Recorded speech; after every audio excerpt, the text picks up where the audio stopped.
এ কথা কয়জন বুঝে বোন? ভিডিওটা দেখেন একটু সবাই।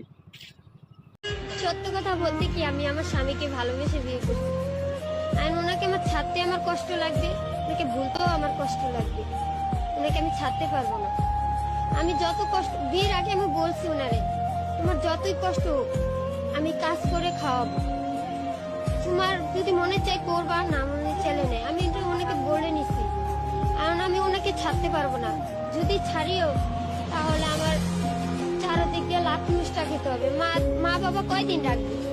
মা বাবা এসে গেলে 10 দিন পরে তো বলবে তুই কাজ করবি না, তোকে আমি খাওয়াবো কেন বসে বসে, বের হ আমার ঘরের থেকে, এইভাবে বলবে মা বাবা। তা আমি কি কারণে আমি স্বামী ছেড়ে আমি মা বাবা মানুষের কাছে লাখ মুষ্টা খাবো কেন? স্বামী থাকে, স্বামী ভিডিওটা যদি ভালো লাগে থাকে লাইক কমেন্ট সবাই শেয়ার করে দিবেন। সবাই ভালো ব্যবহার করতেছে, স্বামী নেই কেউ ভালো ব্যবহার করবে না এই দুনিয়ায়, সবাই লাখ মুষ্টা মারবে। এই কারণে আমি পারবো না, আমার স্বামীকে আমি অনেক ভালোবাসি। আমি